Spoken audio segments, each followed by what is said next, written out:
नमस्कार, आप देख रहे हैं बहस का नंबर 1 शो ताल ठोक के और मैं हूं आपके साथ अनुराग मुस्कान। उत्तर प्रदेश के सीएम योगी आदित्यनाथ ने आज बाराबंकी में एक सभा को संबोधित करते हुए स्पष्ट कहा कि दोबारा बाबरी कभी नहीं बनने देंगे। सीएम ने कहा कि न कभी कयामत होगी और न कभी बाबरी बनेगी। पश्चिम बंगाल में टीएमसी के पूर्व विधायक जो हैं हुमायूं कबीर नई बाबरी के शिलान्यास को वो अंजाम दे चुके हैं। अब सीधी सी बात है कि यह संदेश उसी बाबरी के लिए था, योगी का। इसके मायने हैं और बहस ऐसे में बहुत जरूरी हो जाती, क्योंकि योगी की चुनौती के बाद हुमायूं की बाबरी पर सवाल है कि हुमायूं कबीर ने यह कहा है कि उन्हें बाबरी बनाने का अधिकार है और पश्चिम बंगाल में चुनाव भी है, तो पश्चिम बंगाल चुनाव में बाबरी की राजनीति गर्म हो सकती है और हो ही गई है। ऐसे में सवाल है कि नई बाबरी बनाने की जिद राजनीतिक है या बाबर से प्यार की वजह से। सीएम योगी के ऐलान के बाद नई बाबरी का क्या होगा? नई बाबरी का बनना क्या एक नए विवाद का बीज बोने जैसा नहीं है? कई और भी सवाल ताल ठोक कर जिन्हें हम अपने मेहमानों के सामने रखेंगे। हमारे साथ कई खास मेहमान जुड़ चुके हैं। उनके पास जाने से पहले, उनका परिचय कराने से पहले एक छोटी सी रिपोर्ट देखिए।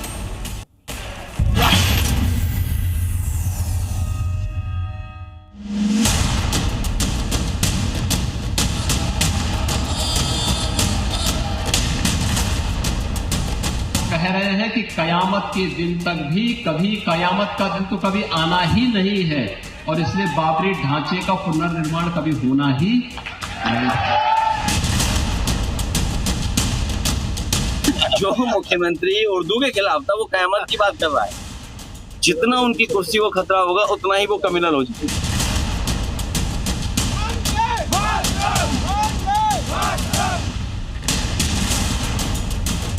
जैसे ही मस्जिद का वो व्यवस्था बनाना चाहता है, खुदाई करना चाहता है, वो समझ लीजिए कि हम लोग इसी से उसकी कब्र खोद देंगे हुमायूं कबीर की। ये मस्जिद को कोई रोक सकता नहीं, कोई रुकने आएगी तो उनको साथ मुकाबला करने के लिए सारा मुर्शिदाबाद का मुस्लिम तैयार हो। चलिए डिबेट की शुरुआत करेंगे। बाराबंकी की जनसभा में योगी आदित्यनाथ ने क्या कुछ कहा, एक बार ये सुन लेते हैं और उसके बाद मैं आपको बताता हूं कि आज हमारे साथ कौन कौन से मेहमान होंगे और चर्चा को शुरू करेंगे। देखिए क्या कुछ कहा है योगी ने बाबरी को लेकर। हम लोगों ने कहा था ना कि रामलला हम आएंगे, मंदिर वहीं बन गया ना, मंदिर अयोध्या में। कोई संदेह है?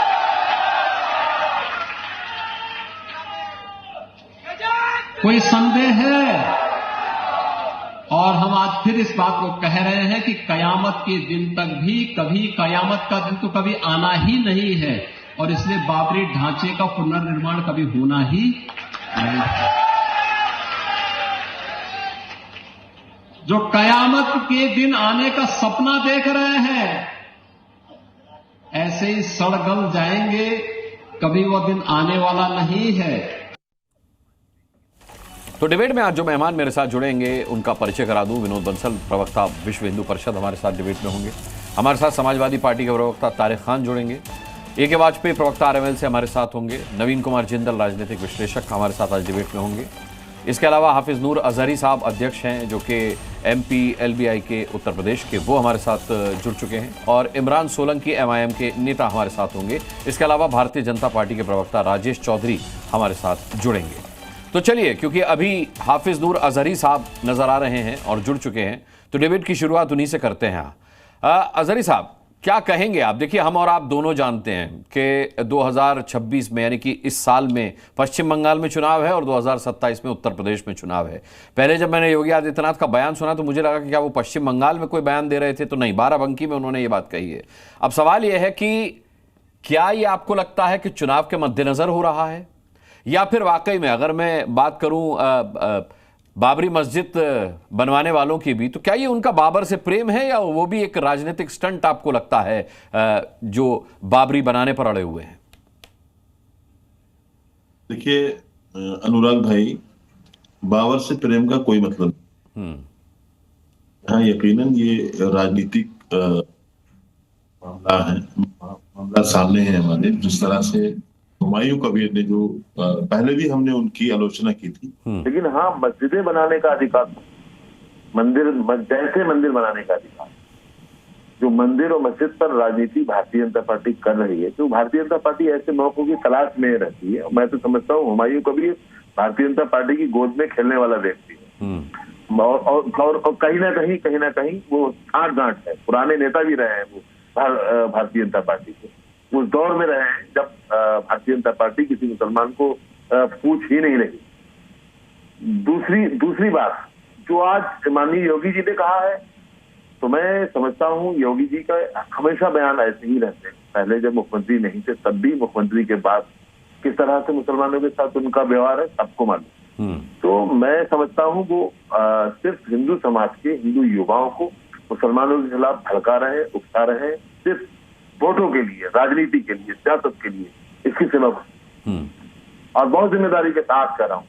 जो भी बयानात आज की तारीख में देखने को मिल रहे हैं, माननीय योगी जी हो या भारतीय जनता पार्टी के दूसरे नेता हो, वो बेचैन हैं बंगाल में सत्ता पाने के लिए। वो कोई भी बेदर्दी के साथ कोई बयान दे सकते, कुछ भी कर सकते। उन्होंने कहा कयामत नहीं आने वाली।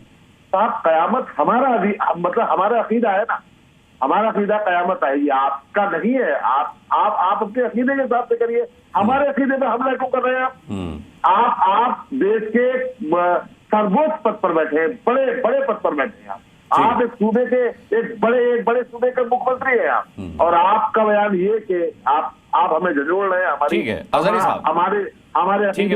मैं लौटूंगा। मैं समझ गया, लेकिन आपकी पहली वाली बात जो थी वो ज्यादा गंभीर आरोप था, जिसका जवाब मैं राजेश जी से लूंगा।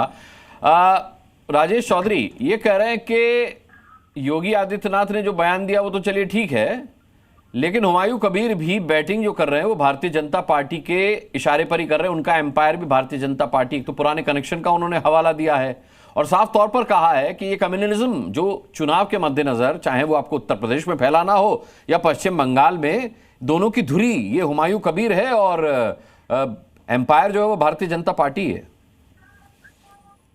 देखिए, जितने लोग ये वाली भाषा बोलते हैं, सबको इन्होंने अलग अलग जिम्मेदारी दी गई है। कोई सॉफ्ट बोलता है, कोई कठोर बोलता है, कोई एकदम कट्टर बोलता है। सबकी अपनी अपनी जिम्मेदारी इन्होंने पर्दे के पीछे से फिक्स की हुई है। बाबर कौन था? बाबर तो इस देश में आक्रांता था, आतंकवादी था।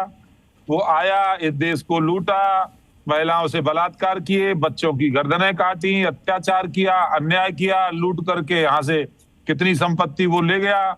तो ये लोग वो हैं जो बाबरी मस्जिद, बाबरी वाला ढांचा जब अयोध्या में खड़ा था, उसकी भी वकालत करते थे। ये बाबर के नाम पर कुछ भी करना तो देश विरोधी है। वो देश का तो था नहीं ना, भारत भूमि में पैदा लिया था वो तो विदेशी था। जो विदेशी की भाषा बोलता है, लेकर के अयोध्या को लेकर के सुप्रीम कोर्ट का जो भी फैसला आया, मुझे नहीं लगता कि उसका किसी ने विरोध किया। राजेश जी, सवाल यहां पर यह है कि अजहरी साहब का साफ इशारा है कि हुमायूं कबीर ने बाबरी मस्जिद बनाने की जो मुहिम शुरू की है वो भारतीय जनता पार्टी के इशारे पर की है, उसकी पिच भारतीय जनता पार्टी ने तैयार की है। ये सब इन्हीं की योजना से काम कर रहे हैं, वही तो मैं कह रहा हूँ। ये इनकी योजना से काम कर रहे हैं। और कैसे नहीं किया सुप्रीम कोर्ट के आदेश का विरोध? इन लोगों ने कहा, कई लोगों ने इन्होंने बयान दिया कि कोई बात नहीं, एक दिन आएगा हम दोबारा से इस मंदिर को गिराएंगे। सार्वजनिक प्लेटफॉर्म पे बोला है। और जहां तक नूर साहब, अजहरी साहब बोल रहे थे कयामत की बात, भाई कयामत आपके लिए भी नहीं है अजहरी साहब। कयामत तो उन लोगों के लिए है जो विदेश में रहते थे, जहां पे इस्लाम की स्थापना हुई। आपके भी तो पूर्वज हिंदू ही थे। तो ये कयामत वाला सिस्टम यदि हमारे ऊपर लागू नहीं होता तो आपके ऊपर भी नहीं होता है। ये तो आप नए हैं ना, अभी कुछ पीढ़ी पहले ही तो बदल के आप मुसलमान बने, उससे पहले तो थे नहीं, उससे पहले तो सनातनी थे। तो ये कयामत आपके ऊपर भी लागू नहीं होती है, और होती है तो योगी जी कह रहे हैं। योगी जी देश के यूथ आइकॉन, आज रोल मॉडल है दुनिया के अंदर योगी आदित्यनाथ जी। सरकार का जो बात योगी आदित्यनाथ जी पर लागू होती है, आप पर भी तो होती है भाई। आप कौन से कितने पीढ़ी पहले मुसलमान बने, जरा बता दीजिए। इतिहास होगा ना अपने परिवार का। आपने, आपके पिताजी ने, बाबा ने, परबाबा ने, दादा ने, परदादा ने, किसने इस्लाम ग्रहण किया है? आप बता दीजिए। आप पे भी लागू नहीं होता फिर तो आपके पूर्वज नहीं भाई, यदि वो कयामत वाली बात योगी जी नहीं बोल सकते तो आप भी नहीं बोल सकते हो। आप भी तो आप दोनों ही जूम पर हैं, तो अगर दोनों बोलेंगे तो एक का ऑडियो नहीं आएगा। चलिए ठीक है, इस कॉन्फ्लिक्ट को खत्म करते हैं। तारिक भाई का मैं रुख करता हूँ। समाजवादी पार्टी से प्रवक्ता तारिक खान हमारे साथ हैं। तारिक भाई को जरा सवाल सुनने दीजिए, आप लोग शोर कम कीजिए। अच्छा राजेश भाई, मैं आता हूँ अजहरी साहब, मैं आता हूँ। तारिक भाई, अभी मैं सुन रहा था आपके नेता जो हैं वो अखिलेश यादव, वो कह रहे थे कि जब इनको कुर्सी खतरे में दिखाई देती है तो ये कम्युनल हो जाते हैं। सवाल ये है कि पीडीए की राजनीति आपकी पार्टी करती है, जब आपके सांसद नदवी संसद के अंदर जिहाद की बात करते हैं तो वो कौन सा सेक्युलरिज्म होता है? नहीं, बिल्कुल उस बात को, जो बात उन्होंने, वो बात की किसी की बात का उन्होंने समर्थन किया था, उन्होंने खुद नहीं कहा था। उन्होंने जो मदनी साहब की बात है उसकी बात का समर्थन किया था। वो बहुत अलग एक विषय हो जाएगा। अच्छा। अगर हम उसको पूरा जिहाद को डीपली डिस्कस करेंगे। Point number 1। पॉइंट नंबर 2 कि जब जब योगी डरता है तो भगवान राम को ही आगे करते हैं और उसी के पीछे छुपते हैं। तो ये भाई जाहिर सी बात है, हुमायूं कबीर किसके पूर्व प्रत्याशी रहे हैं? भारतीय जनता पार्टी के। तो कोई ना कोई लिंक होगा जिसकी वजह से इस मुद्दे को उठाया जा रहा है। क्यों ना हुमायूं कबीर स्कूल बनाने की बात करते, क्यों नहीं करते? मैं तो उनसे सवाल पूछ रहा हूं और किसी से नहीं पूछ रहा हूं। सवाल मेरा हुमायूं कबीर से ही है। आप क्यों नहीं अस्पताल बनाने की बात करते, किसी और के नाम पे बना लेते? तारिक भाई, सवाल आप पूछ रहे हैं, लेकिन वहां सरकार भारतीय जनता पार्टी की नहीं है। यहाँ तो है, यहाँ तो सरकार भारतीय जनता पार्टी की है। बैनर लग गए, वहाँ सरकार आपके गठबंधन की है महाराज। अब बीच में आप ही के गठबंधन की सरकार है। ठीक है, अच्छा बात पूरी हो जाए, बात पूरी हो जाए। यहाँ योगी की सरकार है, कहते हैं जीरो टॉलरेंस है, कानून का राज है। कानून का राज नहीं है साहब, बजरंग दल का राज है, विश्व हिंदू परिषद का राज है। कह रहे हैं खुलेआम चैलेंज कर रहे हैं, हम वहां जाएंगे, कुछ भी बनेगा तोड़ देंगे। ये किसी subject to law and order में आएगा या नहीं आएगा, मुझे ये नहीं समझ में आता है। इतनी छूट उत्तर प्रदेश में गुंडागर्दी करनी, गुंडागर्दी और मुसलमानों के खिलाफ नफरत फैलाने की योगी आदित्यनाथ साहब ने क्यों दे रखी है? तलवारें बांटी जाती हैं, सुबह पकड़ते हो शाम को छोड़ देते हो, ऐसी धारा लगाते हो। सुबह पकड़िए शाम को छोड़ दीजिए, ऐसी धारा लगाई। तो पकड़े नहीं जाते। और अभी मेरे मुंह से अगर तारीख पकड़े नहीं जाते थे। एक मिनट, पकड़े जाते थे, नहीं जाते थे, नहीं जाते थे। ये साफ सवाल। जो मर्डर जो मर्डर करने वाला कुख्यात अपराधियों को बैठ करके फोटो चीफ मिनिस्टर के। मुझे अनुराग भाई 2 मिनट दीजिए। अनुराग भाई, मैं हुमायूं कबीर का खंडन करता हूं। अब क्या ये जो जितने राइट विंगर्स बैठे हैं, ये जो पोस्टर लग रहे हैं कि हम जाएंगे वहां और वायलेंस करेंगे, मारपीट करेंगे, बम से उड़ा देंगे। अरे भाई, ये वो इनके वायलेंस, राइट विंगरों के वायलेंस की बात आपको दिख गई, लेकिन हुमायूं कबीर की तरफ से कहा गया था कि 500 मुसलमान जान देने को तैयार है बाबरी के लिए। तो वो क्या था? वो वायलेंस नहीं है। मैं हुमायूं कबीर को गलत कह रहा हूं क्या? ये जो पोस्टर लग रहे हैं, इनको गलत कहने की हिम्मत है इनके अंदर? ये आपने सही बात कही। चलिए पूछिए, चलिए, हिम्मत है? अभी मुंह छिल जाए। चलिए बोलिए साहब, आइए। राजेश चौधरी, समाजवादी पार्टी के प्रवक्ता तारिक खान हुमायूं कबीर को कंडम कर रहे हैं, कह रहे हैं कि नहीं वो बेकार की बात कर रहे हैं। लेकिन जिस तरीके से यहां से ऐलान किया गया है कि हम आ रहे हैं, बाबरी नहीं बनने देंगे, क्या वो उन्माद फैलाने की कोशिश नहीं है? क्या वो कानून व्यवस्था के साथ खिलवाड़ नहीं है? उन्माद तो अनुराग मुस्कान जी, उन्माद तो वही लोग फैला रहे हैं जो एक आतंकी के नाम पर, एक आताताई के नाम पर यहाँ पर एक बिल्डिंग बनाने की बात कर रहे हैं, जो किसी आतंकवादी के नाम बनेगी तो उसको गिराया ही जाएगा, बेनकाब उसको गिराया जाएगा। कोई भी ऐसा ढांचा बर्दाश्त नहीं किया जाएगा जो देशद्रोही हो। इस देश में जिसने आतंक के नाम पर शासन किया हो, इस देश में अन्याय किया हो, अत्याचार किया हो, लूटमार की हो, सैकड़ों हजारों मंदिरों को जिसने तोड़ने का काम किया हो। अरे कोई देवता था क्या बाबर? बाबर कोई देवता था क्या? नहीं था। उसने देश में हजारों मंदिर तोड़े, लेकिन हजारों बच्चों की हत्या करने का काम किया, करने का काम किया। तो उसके नाम पर कोई भी एक्टिविटी होती है तो उसको तो ये करेंगे ही भाई।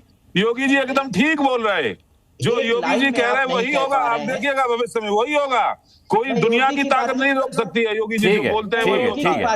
ठीक है राजेश जी, तारिक भाई मैं आता हूँ। AK वाजपेयी साहब का रुख करते हैं। AK वाजपेयी साहब, एक बात मेरी समझ में नहीं आई, बाबरी का समर्थन यहाँ कोई नहीं कर रहा, लेकिन सीधी सी बात है कि अगर कोई जमीन खरीद करके मस्जिद बनवा रहा है और उसका नाम बाबरी मस्जिद रख रहा है तो आपको नाम पर आपत्ति? समझ में आता है नाम पर इसलिए आपत्ति है क्योंकि बाबर एक आक्रांता था।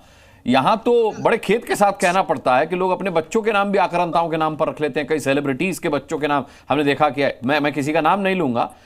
तो क्या सिर्फ बाबर का विरोध करना, सिर्फ बाबरी का विरोध करना राजनीतिक नहीं है? अगर आपको आक्रांताओं का विरोध करना है तो उन सड़कों पर भी आप आइए जिन सड़कों के नाम आक्रांताओं के नाम पर हैं, उन सेलिब्रिटीज को भी घेरिए जिनके बच्चों के नाम आक्रांताओं पर हैं। सिर्फ बाबर क्यों? देखिए अनुराग जी, ऐसा है, वेस्ट बंगाल में चुनावी बयान बच चुका है एक्चुअली, या बचने वाला है। चुनावी माहौल है, चुनावी माहौल में तरह तरह के बयान आएंगे, तरह तरह की घोषणाएं होंगी, लेकिन उससे देश की जनता को फर्क नहीं पड़ता है। सवाल ये कि बाबरी मस्जिद जब बनाई गई थी, बाबर ने बनाई थी, तो मंदिर को ढा के बनाई थी, वो डिस्प्यूट था एक्चुअली, और सुप्रीम कोर्ट ने मामले पे विराम लगा दिया, स्टॉप कर दिया। यहाँ तो डिस्प्यूट नहीं है ना कि जमीन को लेकर के, बाकायदा सुप्रीम वाजपेयी साहब, यहाँ तो डिस्प्यूट नहीं है, जमीन को लेकर के तो डिस्प्यूट नहीं है, ना किसी मंदिर को तोड़कर ये बाबरी बनाई जा रही है। हाँ, देखिए वो वहाँ का जो वेस्ट बंगाल में गवर्नमेंट है वो जाने, उनका काम है, बनवाएंगे नहीं बनवाएंगे, किसकी जमीन है। अजहरी साहब सब जूम पर हैं, आपकी आवाज नहीं आएगी, जरा वाजपेयी साहब बोलने फिर आता हूं आपके पास। मेरा संदर्भ सिर्फ इतना सा है कि बाबरी मस्जिद के लिए बाकायदा सुप्रीम कोर्ट ने जमीन अलॉट करके दी है, अयोध्या से कुछ दूरी पे नदी के पास, तो अगर किसी को बनानी तो वहां बना ले जाके। ये खामखाम के ड्रामेबाजी क्यों हो रही है? इससे ऐतराज है, इससे ऐतराज है ना, बाबर के नाम से ऐतराज। लाखों मस्जिदें बनी हुई हैं हिंदुस्तान में, लाखों मस्जिदें बनी हुई हैं, किसका क्या नाम है कौन परवाह करता है? लेकिन ये राजनीतिक बयार है, मैं बार बार यही बात कह रहा हूँ, चुनावी बयार है। इस तरह के बयान आएंगे, लेकिन देश की जनता बड़ी समझदार है और वो इनके बहकावे में आने वाली नहीं है। जहां तक योगी साहब के बयान का मतलब है, उन्होंने ठीक कहा है कि भाई इसको मुद्दा क्यों बनाया जा रहा है, दूसरी तरफ के लोगों को भड़काया क्यों जा रहा है। उनका संदर्भ उससे है कि बाबरी के नाम पे, बाबरी मस्जिद के नाम पे इस तरह के माहौल बनाने की कोशिश की जाएगी तो हम लोग पीछे नहीं रहेंगे, ये उनका संदर्भ है। अगर संविधान इजाजत देता है तो कौन रोक लेगा, और संविधान अगर इजाजत नहीं देता है तो उसको कौन बनाने देगा। ये उनकी सरकार की जिम्मेवारी है कि वो वहाँ पे लॉ एंड ऑर्डर भी ठीक रखे, सामाजिक सौहार्द भी ठीक रखे। ये सारी की सारी जिम्मेवारी ममता दीदी की है कि ममता दीदी किस तरीके से चीज़ों को चला रही हैं और किस तरीके से आगे चलाती हैं। SIR के मामले में ममता दीदी क्या कर रही हैं वो सबको मालूम है। वो एक अलग मुद्दा है, उस पर हम डिबेट कर चुके हैं वाजपेयी साहब, वो ठीक है, उसको हम ले चुके हैं। बिहार में कितने लोग आए हैं SIR के नाम पर? अरे उस पर भी डिबेट हो गई साहब, बिहार SIR पर भी डिबेट कर चुके हैं। मैं इमरान सोलंकी साहब का रुख करूंगा। इमरान सोलंकी साहब, वाजपेयी साहब की बात से आप कन्विंस हुए? उनका कहना है कि चुनाव सर पे हैं, इसीलिए बाबर के नाम को लेकर के उन्माद फैलाने की कोशिश की जा रही है जिससे कि मैक्सिमम पॉलिटिकल माइलेज लिया जा सके। अब सवाल यह है कि हुमायूं कबीर कैसा पॉलिटिकल माइलेज लेना चाहते हैं? वो तो अब TMC में भी नहीं रहे, उनको TMC ने निकाल के बाहर कर दिया। दूसरी तरफ समाजवादी पार्टी का आरोप है कि वो BJP के इशारे पर काम कर रहे हैं। आज योगी ने बयान दे दिया। कुल मिलाकर के आप देखिए कि 2026 में पश्चिम बंगाल में चुनाव है और 27 में यूपी में चुनाव है। तो क्या मतलब पूरी पटकथा लिखी जा चुकी है?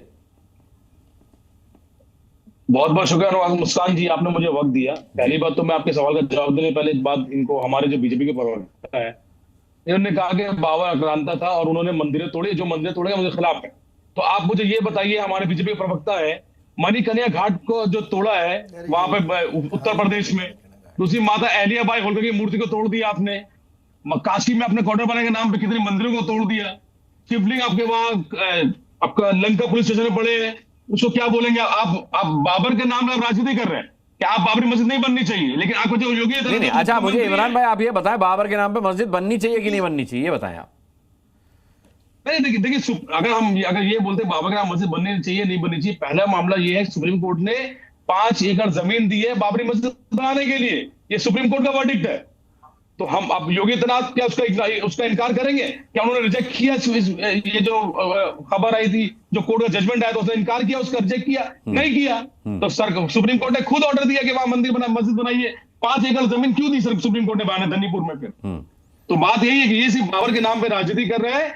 उत्तर प्रदेश में मैं कल की घटना बता रहा हूं, बनारस में एक जगह है दालमंडी, वहां पर बुलडोजर गया योगी आदित्यनाथ का, तो वहां पे हिंदू हमारे भाई जो दुकानदार थे उन्होंने अपने दुकान में पेट्रोल डाल के आग लगा ली। इस पे बात नहीं करेंगे, ये उसके लिए कुछ नहीं बोलेंगे। तो इनको खाली एक सूटेबल है इनके लिए कि बाबर का नाम लो, हिंदू वोट को एक करो, हिंदू वोट बीजेपी में नहीं रहेगा अभी। तो ये अरे दाल मंडी इलाके में तो सभी कुछ तोड़ा जा रहा है, विकास हो रहा है वहां पर और सभी की सहमति से ये सब कुछ हो रहा है। खैर दाल मंडी की बात भी कर लेंगे। नवीन जिंदल साहब, मैं समझ हिंदुओं की हमारे बीजेपी मुस्कान जी एक मिनट एक बात खाली हमारे बीजेपी के प्रवक्ता बोल रहे हैं कि योगी साहब मैं आपके पास आऊं। विनोद बंसल हमारे साथ है। विनोद बंसल, जब सुप्रीम कोर्ट ने 5 एकड़ जमीन बाबरी मस्जिद बनाने के लिए दी है और अगर योगी आदित्यनाथ कहते हैं कि बाबरी मस्जिद कयामत तक नहीं बनेगी क्योंकि कयामत आने वाली है नहीं और बाबरी मस्जिद बनने वाली है नहीं, तो फिर चाहे मुर्शिदाबाद की बाबरी हो या फिर यहां की बाबरी हो, इशारा किस तरफ है और निशाना किस पर है? अनुराग जी बड़ा स्पष्ट है, इसमें कोई ट्रांसपेरेंट नहीं, क्लियर है। भारत से बाबर चला गया, बाबरी धूल धूसरित हो चुकी और ये बाबरवादी मानसिकता जो है वो भी धीरे धीरे करके समाप्त हो जाएगी। अभी ये जो बाबरवादी मानसिकता है, हमारे पास टारगेट यही है कि इस मानसिकता को भारत से विदा करना है। और आप देखिए कि आपको पता है आज की बात नहीं है, 4 दशकों पुराना पूज्य संतों, संपूर्ण हिंदू समाज के करोड़ों लोगों का एक कृत संकल्प है। हमने एक नारा दिया था पूज्य संतों ने हमें, उसमें कहा था कि बीच में ना बोले, आवाज कटेगी, आपकी आवाज आएगी नहीं। इमरान भाई रुक जाइए, मैं आता हूं, बारी पे बोलिएगा, सभी जूम पर हैं, आवाज कटती है। हाँ बोलिए विनोद बंसल जी। अनुराग जी मैं कह रहा हूं कि देखिए कि 4 दशकों पुराना पूज्य संतों का एक नारा था, एक संकल्प दिलाया था उन्होंने पूरे समाज को। उन्होंने कहा कि बाबरी मंदिर वहीं, मस्जिद नहीं और बाबरी कहीं नहीं। ये संपूर्ण भारत का एक संकल्प है। बाबर के नाम पर जो भी संपूर्ण भारत के संकल्प में कानून व्यवस्था भी तो आती होगी, तो कानून व्यवस्था भी तो आती होगी संपूर्ण भारत के संकल्प में। अरे हम वही तो कह रहे हैं, कानून व्यवस्था को ध्वस्त करना चाहते हैं। ये बाबर के नाम पर कोई मॉन्यूमेंट बना करके, मस्जिद बना करके ये देश के कानून व्यवस्था को चैलेंज कर रहे हैं। नहीं किसने चैलेंज किया? ये इनका दिवास अपना पूरा नहीं होने वाला। एक मिनट अगर कोई जमीन लेकर के वहां मस्जिद बना रहा है, उसका नाम बाबरी मस्जिद रख रहा है, ठीक है, मैं इंडोर्स नहीं करता कि बाबर के नाम पर मस्जिद बननी चाहिए, उसका यूज वो अपने आप लिए थोड़ी करेगा। ठीक है समाज के लोग जाएंगे, उसके लोग जाएंगे तो उसको क्यों जिंदा रखेंगे भाई? आप जो है मुझे समझ ही नहीं आता कि वो बाबर को क्यों जिंदा रखना चाहते हैं। बाबा उनका अब्बा है क्या? क्यों रखना चाहते हो बाबर को जिंदा भाई आप? दूसरी बात, कल को बुरहान वानी के नाम से बनाओगे, परसों कहोगे कि जो है अफजल गुरु के नाम से बनाओगे। ये कौन सा तरीका हो गया? जहां जो मन में आएगा वही करेंगे क्या? पहली बात। दूसरी बात, ये जो लोग बार बार कहते हैं कि बीजेपी से उसका टाई अप है, उससे टाई अप है, इनसे पूछो ना जरा कि अगर भैया टाई अप है तो वहां इंडी गठबंधन की सरकार है, भुट्टे बुन रही है क्या? ममता बनर्जी दिल्ली आकर के यहाँ नाटक करती है और उसको अपने एक आदमी जो उनका लॉ एंड ऑर्डर खराब कर रहा है उसको अरेस्ट क्यों नहीं कर सकती? फाइलें चोरी करने ममता बनर्जी जा सकती है, चीफ मिनिस्टर होकर के चोरी करने जा सकती है, डकैती डालने जा सकती है, ईडी को अपना काम करने नहीं देने के लिए अपनी पुलिस फोर्स, अपने डीसीपी, पुलिस कमिश्नर को लेकर जा सकती है, लेकिन एक आदमी को उठा कर बंद नहीं कर सकती जिसने करोड़ों रुपए इकट्ठा किया। वो रुपए किसके लिए इकट्ठा किया? वो मस्जिद उसने क्या अपने घर के लिए बनाई है क्या? अपने बाबर, अपने घर के, अपने बेटे का, अपनी बीवी का नाम जो मर्जी रख ले। ये पब्लिक के लिए मस्जिद बना रहा है तो बाबर का कैसे हो जाएगा? मुसलमान नहीं कहता कि बाबर उसका अब्बा, आप कैसी तो फिर क्यों उसने वो बाबर के नाम पे क्यों बनाएगा भाई? दूसरी बात, ये बार बार ये जो कहते हैं समाजवादी पार्टी के नेता, इनको समझ में आना चाहिए इस बात का कि देश के अंदर विश्व हिंदू परिषद हो, चाहे बजरंग दल हो, चाहे राष्ट्रीय स्वयंसेवक संघ हो, अमेरिका से अगर उन्होंने कहा कि वहां पर बाबर के नाम की मस्जिद हटा देंगे तो सही कहा, हटना ही चाहिए। मुझे समझ नहीं आता है कि नक्रांताओं ने मंदिरों के ऊपर आकर के मस्जिदें क्यों बनाई जब इतनी जगह पड़ी थी। उन्होंने मंदिरें तोड़ करके मस्जिद बनाई है केवल हिंदुओं को अपमानित करने के लिए, और अब उसका मान को, हिंदुओं के मान को जिंदा रखने के लिए बाबरी मस्जिद के नाम से मस्जिद बनाएंगे। कैसे बना लेंगे? संविधान यही कहता है कि ऐसे लोग जो भारत के अंदर विध्वंस पैदा करना चाहते हैं, बहुसंख्यक समाज को तोड़ना चाहते हैं, दंगे कराना चाहते हैं, उनको कोई अधिकार नहीं है ऐसा करने का। अच्छा अजहरी साहब सुन लीजिए, अजहरी साहब कुछ कह रहे हैं, अजहरी साहब को सुन लीजिए। ऊट पटांग बोल रही है। मैं इनसे पूछ रहा हूं, ये बताएं जो लड़ाई थी, जो सुप्रीम कोर्ट ने जिसका फैसला 2019 में सुनाया है, वो जो लड़ाई थी वो बाबर के नाम की लड़ाई थी या श्री राम के जन्म स्थान और बाबरी मस्जिद की लड़ाई थी? तो उसको क्लियर कर दिया, भगवान श्री राम का भव्य मंदिर बन गया ना, जाकर के देखो। तुम वहां पे पैसा इकट्ठा कर रहे हो तो तुमने उसके लिए क्यों नहीं बना लिया? जिस नाम के लिए कहा था तुम्हें उसको मस्जिद टूटी थी, उसके नाम पर क्यों नहीं बना लिया तुमने? क्योंकि तुम्हारे को वहां बनाना नहीं, केवल हिंदुओं को अपमानित करने के लिए, बहुसंख्यक समाज को आप अपमानित करने के लिए बाबरी मस्जिद के नाम से पश्चिम बंगाल में मस्जिद बना रहे हो। इस देश के अंदर पूरे भारत की भूमि पर, भारत माता की छाती पर इस प्रकार की कोई मस्जिद नहीं बनेगी, नहीं बनेगी, नहीं बनेगी। और किसी के अंदर ताकत नहीं बना देंगे तो फिर गिरेगी। ये सत्य है, कोई नहीं बना सकता। ठीक है तारिक भाई इमरान भाई आपके पास भी आता हूं, तारिक भाई और विनोद बंसल ने अपनी बात खत्म नहीं की थी। विनोद भाई आपके पास भी आता हूं। तारिक भाई, सवाल यह है कि नवीन जिंदल का सीधा सा सवाल है कि आज आप एक मुगल आक्रांता के नाम पर मस्जिद बनाने पर अड़े, कल को आप आतंकियों के नाम पर मस्जिद बनाएंगे, तो क्या ये ट्रेंड सेट होगा? ये अब इस बारे में सभी मुसलमान एक मत क्यों नहीं है कि बाबर एक आक्रांता था और उसके नाम पर मस्जिद नहीं बननी चाहिए? आप अब्दुल कलाम के नाम पर बनाए ना मस्जिद। मैं कह रहा हूं कि इस मुद्दे को मत उठाइए। ऐसे लोग बीजेपी की मदद कर रहे हैं, हुमायूं कबीर बीजेपी की मदद कर रहे हैं। मैं खंडन करता हूं हुमायूं कबीर जैसे लोगों का, मैं विरोध करता हूं। अरे साहब अखिलेश यादव बोलने नहीं, ठीक है, आपने बात कह ली, आपने बात कह ली, अब जवाब तो लीजिए। मैं विरोध करता हूं हुमायूं कबीर जैसे लोगों का। अब मैं दूसरी तरफ घूम के जब आपके ऊपर आता हूं, अब आप स्टूडियो में हो, लगातार मत बोलिए। अनुराग भाई इनको चुप कराइए, मैं जूम पे हूँ। अनुराग भाई इनको चुप कराइए, मैं जूम पे हूँ। रिस्पॉन्स नहीं, ठीक है, आपकी बात नवीन भाई, अच्छा ठीक है, आपकी बात हो गई, आपकी बात पहुंच गई, ठीक है। मुझे 10 सेकंड दीजिए अनुराग भाई, मुझे 10 सेकंड दीजिए, ठीक है, रुक जाइए। मेरा सवाल विश्व हिंदू परिषद से बहुत छोटा सा है। अशोक सिंघल ने हमेशा कहा, 10 स्टेटमेंट है अशोक सिंघल के, कि अगर बाबरी मस्जिद का फैसला, राम जन्मभूमि और बाबरी मस्जिद का फैसला एडवर्स आ जाता है, मंदिर के खिलाफ आ जाता है, उस वक्त जब मुकदमा चल रहा था, तो हम उसको नहीं मानेंगे। वही स्थिति आज भी है। ये लगातार कानून को और संविधान को न मानने वाली बातें करते हैं, आज भी ये विरोध नहीं कर पा रहे। एक मिनट, विश्व हिंदू परिषद सवाल है, विनोद जी से इसका जवाब लूंगा। वो जो पोस्टर लगे हैं वो गलत है। विनोद साहब नहीं कह रहे, बिल्कुल। एक मिनट विनोद भाई रुकिए, तारिक भाई की बात खत्म हो जाने दीजिए। अनुराग जी मैं कह रहा हूं हुमायूं कबीर गलत है, ये नहीं कह पा रहे हैं कि पोस्टर गलत है। ये इस पोस्टर को जो दिख रहा है आपकी स्क्रीन पे, तो गलत नहीं कह पा रहे हैं, इतनी हिम्मत नहीं है। ये विश्व हिंदू रक्षा परिषद के पोस्टर पर बात की जा रही है, जो इस वक्त हम स्क्रीन पर भी दिखा रहे हैं। क्या इस पोस्टर को भी आप कंडेम करेंगे विनोद बंसल? ये कंडेम कर दें, मैं ताली बजाऊंगा। नहीं, देखिए, सबसे पहले तो ये सपा के प्रवक्ता को बता दूं कि अशोक सिंघल नहीं, अशोक जी सिंघल बोलिए जरा। अरे इनको थोड़ा सा वो सम्मान, अतिरिक्त सम्मान आप दीजिए। अशोक सिंघल बोलने में भी कोई आपत्ति नहीं होनी चाहिए। नाम ले रहे हैं, पूरा नाम उनका ले रहे हैं। विनोद बंसल जी, लखनऊ में ये पोस्टर लगे, चलो मुर्शिदाबाद 10 फरवरी। कितना सम्मान देते हैं? एक मिनट, अरे तारिक भाई ठीक है, तारिक भाई ठीक है, विनोद बंसल करेंगे, विनोद बंसल हमें पता है ये कितना सम्मान देते हैं। विनोद बंसल, अशोक सिंघल नहीं, देखिए, अशोक जी ने नहीं, वो ठीक है, आपकी संस्कृति है, कहिए कुछ भी कहिए, मुझे क्या फर्क पड़ना है। वो तो इस्लामी संस्कृति मैं रोज देखता हूं, वो नमाजवादी संस्कृति भी दिख रही है। लेकिन मैं कह रहा हूं, देखिए, अशोक जी ने कभी नहीं कहा कि हम कानून को नहीं मानेंगे। अशोक जी ने कभी नहीं कहा कि हम कोई अपने न्यायालय के निर्णय को नहीं मानेंगे, ऐसा कभी नहीं कहा। अशोक जी कभी भी हमेशा न्यायालय के साथ रहते थे। हमने न्यायालय में लड़ाई लड़ी है और माननीय सर्वोच्च न्यायालय से जीते हैं। हमने ऐसा काम नहीं किया कि सर्वोच्च न्यायालय के मुख्य न्यायाधीश के ऊपर हम महाभियोग लगा देंगे। हमने वो काम भी नहीं किया कि सर्वोच्च न्यायालय में जाकर के और वकीलों की फौज खड़े करके वहां पर सुप्रीम कोर्ट के जजेस को धमकाएंगे। हमने ये कभी नहीं कहा कि ये आखिरकार हम अगर आप सुप्रीम कोर्ट अगर हमें नहीं सुनेगा तो हम जो है ना वो न्यायालय का बहिष्कार कर देंगे, ये हमने नहीं कहा। हमने हमेशा से, आप देखिए अनुराग जी, आप जानते हैं विश्व हिंदू परिषद ने जो 125 साल की कानूनी लड़ाई थी उसके अंतिम चरण में प्रवेश किया और न्यायालय के माध्यम से हमने जीत दिलाई रामलला को, और रामलला जीते हैं। हम ये नहीं कहते विश्व हिंदू परिषद जीता है, लेकिन ये जो लोग हैं ये अभी भी कह रहे हैं कि बाबरी के लिए मस्जिद दी है। ये जो स्थान दिया है ना, देखिए, सर्वोच्च न्यायालय ने जो जमीन अलॉट कराई है वो बाबरी के लिए नहीं दे रही। ये गलत समझ मत रहना, ये बाबरी मस्जिद के लिए कोई जमीन अलॉट नहीं। ठीक है, मस्जिद के लिए जमीन अलॉट जरूर की है, लेकिन एक मिनट आता हूं, आपके पास आता हूं। एक राजेश चौधरी जी का रुख करूंगा, ठीक है, नहीं, एक मिनट, मैं आता हूं, राजेश जी के बाद आता हूं। मैं एक राजेश चौधरी से एक बात जानना चाहता हूं। राजेश जी, अगर कोई वैध जमीन पर मस्जिद बना रहा है, भले बाबरी नाम दे रहा है उसको, किस कानून के तहत उसको नहीं बनने दिया जा सकता बाबरी मस्जिद को?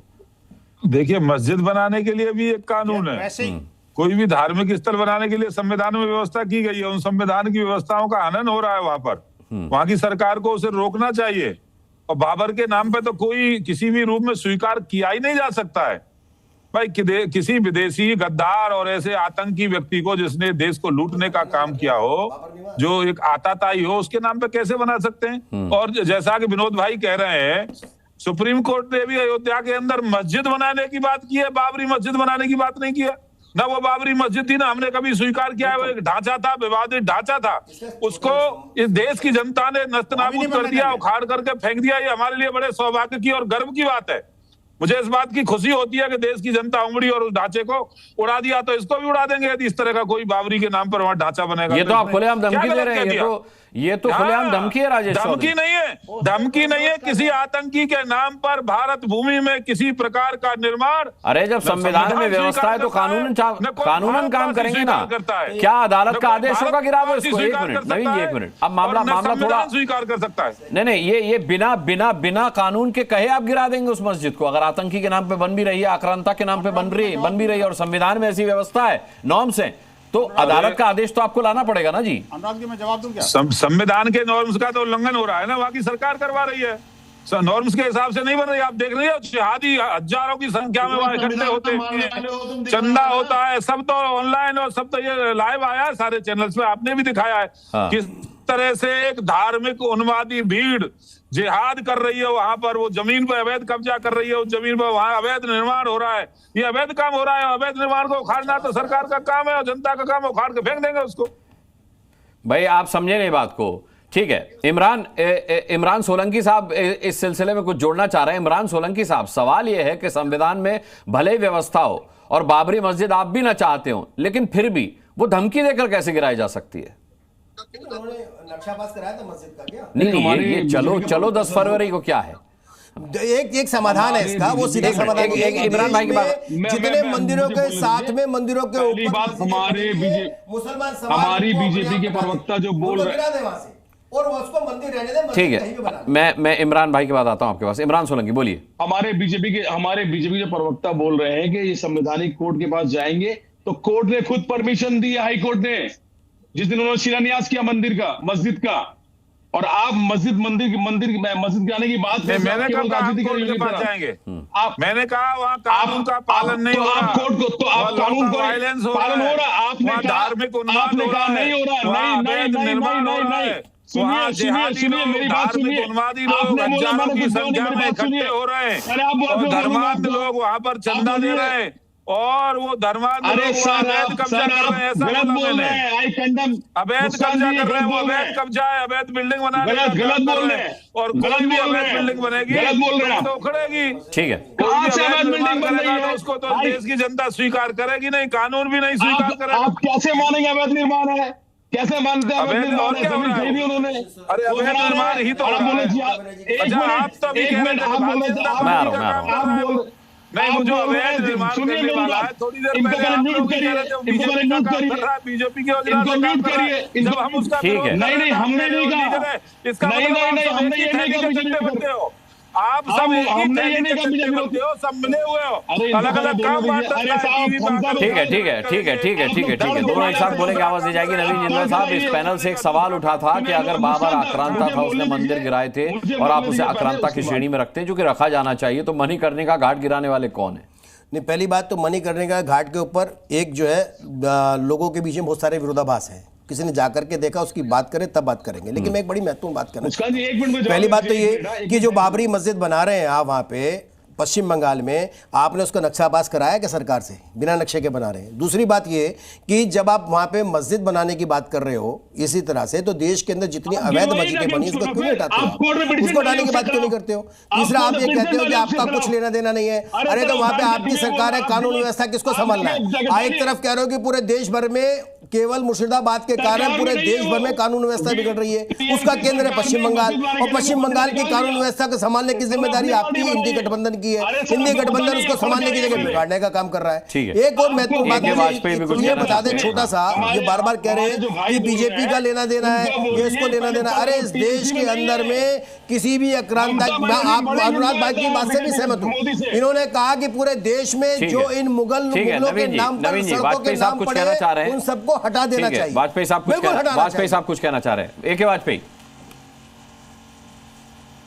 हम ये कह रहे हैं अनुराग भाई कि ये देखिए, कोई भी ऐसा कार्य या कृत्य जो सामाजिक सौहार्द को बिगाड़ेगा तो उसको रोक लगाने का काम सरकार को करना पड़ेगा। ये संवैधानिक और कानूनी व्यवस्था है। अगर बाबरी के नाम से कोई उन्माद फैलाता है या आशंका होती है कि उन्माद फैलेगा, उत्तर प्रदेश में तो वो सरकार रोक लगा सकती है। और अगर सरकार रोक नहीं लगाती है तो सुप्रीम कोर्ट को सुओ मोटो पावर है लगाने की, और हाई कोर्ट को भी पावर है लगाने की, लेकिन सामाजिक सौहार्द को नहीं बिगाड़ने दिया जाएगा किसी कीमत पे, चाहे वह हिंदू का मामला है चाहे मुस्लिम का मामला है। ये बाबर की जहां तक बात आ रही है, अगर इससे वहां मुर्शिदाबाद में गड़बड़ होने की आशंका है तो वो मस्जिद नहीं बन पाएगी। जो सरकार नहीं रोकेगी तो कोर्ट रोक देगा उसको। नहीं जा रहे हैं ना 10 फरवरी को, चलो मुर्शिदाबाद, ये जा रहे हैं, ये जा रहे हैं उन्माद फैलाने के लिए। लखनऊ में लग गए पोस्टर वाजपेयी। नहीं, उन्माद किसी को इजाजत नहीं, ना किसी को इजाजत नहीं मिलेगी। प्लीज, कानून अपना काम करेगा, यही संवैधानिक मैंडेट है। नाम अगर वो कानून के ढंग से मस्जिद नहीं बनेगी तो नहीं बन सकती है, और उसमें कोई भी रोक लगा सकता है। राजेश चौधरी, फिर ये 10 फरवरी को मुर्शिदाबाद जाकर करना क्या है? देखिए, उन्मादी तो वो लोग हैं जो एक लुटेरे के नाम पर वहां मस्जिद बनाने का काम कर रहे हैं। किसी उसके फकीर के नाम पर नहीं बना रहे। एक लुटेरा था, वो एक डकैत था, और डकैत के नाम पर किसी भी निर्माण को करने वाला उन्मादी है, वो जिहादी है, वो कानून व्यवस्था खराब करना चाहता है, वो उसका राजनीतिक लाभ लेना चाहता है। अब ऐसे देशभक्त लोग जो एक डकैत का और एक लुटेरे का विरोध कर रहे हैं, भाई उनको कैसे आप उन्मादी कह सकते हो? वो कैसे उन्मादी हो सकते हैं? भाई जिसने देश को लूटा हो, देश में अन्याय। मैं कह रहा हूं राजेश चौधरी, मैं भी कह रहा हूं कि उन्माद फैलाने की कोशिश है, बाबरी मस्जिद का ऐलान, उसका शिलान्यास, जो भी कुछ है, लेकिन सवाल यह है कि उसे रोकने के लिए एक और उन्माद 10 फरवरी को चलो मुर्शिदाबाद, फिर कानून व्यवस्था के जरिए काम कीजिए ना, काम वहां पर रुकवाइए, कानून के जरिए, कोर्ट का स्टे लाइए। अनुराग भाई, उनकी सरकार के संरक्षण में ये सब हो रहा है, और जब सरकार का संरक्षण हो तो जनता तो विरोध करती है ना। उनको पार्टी से वहाँ निकाल जो दिया है। ममता बनर्जी की सरकार है, उसके संरक्षण में पूरा निर्माण हो रहा है, नहीं तो उसको उठा कर जेल में डाल सकती है ममता बनर्जी। ममता बनर्जी ऐसा ही। विनोद बंसल जी, ममता बनर्जी हुमायूं कबीर को पार्टी से निकाल चुकी है, फिर भी कहा जा रहा है कि वहां की सरकार के इशारे पर हो रहा है। वो कभी बीजेपी में रहे थे, अब नहीं है, लेकिन कहा यह भी जा रहा है कि हुमायूं कबीर बीजेपी के इशारे पर बाबरी मस्जिद बनवा रहे हैं वहां पर। ममता बोलती अनुराग जी, देखिए, राजनीतिक धींगामुष्टि तो राजनीतिक लोग करते रहेंगे, मैं उस बारे में कोई कमेंट नहीं करूंगा, लेकिन मैं एक बात जरूर स्पष्ट कर देता हूं। आपने एक क्वेश्चन रेज किया, बड़ा वैलिड था, कि आखिरकार कौन से कानून के तहत ये बाबरी मस्जिद इनवैलिड है। हाँ। मैं एक बात कहना चाहता हूं, देखिए, दो बातें हैं। अगर वो बाबर के नाम पर कोई मस्जिद बनाता है या कोई मोन्यूमेंट भारत के अंदर बनाता है, तो पूज्य संतों के संकल्प और हमारी जो हमारी भावनाएं जो आहत करेगा, तो उसका परिणाम उसको भुगतना पड़ेगा। एक बात, वो क्यों भावनाएं करने का परिणाम भी तो कानून नहीं, बात तो सुन लो यार, कानून ही तो कानून के हिसाब से तो भुगतना पड़ेगा ना। ये 10 फरवरी को मुर्शिदाबाद चलो मुर्शिदाबाद का जो आह्वान है, ये किसी कोर्ट का ऑर्डर तो है नहीं। अनुराग जी, उनको संभालिए जरा, मेरी बात तो सुनो ना। मैं कहना चाहता हूँ, देखिए, ठीक है, मैं कहना चाहता हूँ, ये बिल्कुल वैसे ही गैर। ठीक है, मेरा समय खत्म हुआ।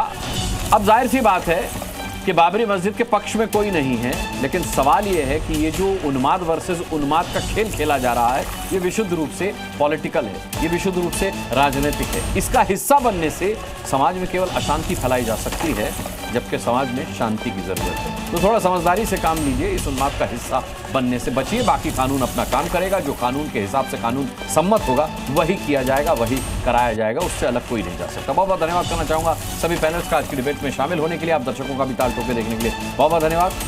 कल शाम 5 बजे फिर किसी मुद्दे के साथ ठोकेंगे, ताल ठोकेंगे सवाल। तब तक के लिए अपना बहुत बहुत ख्याल रखिएगा। मुझे अभी तो इजाजत दीजिए।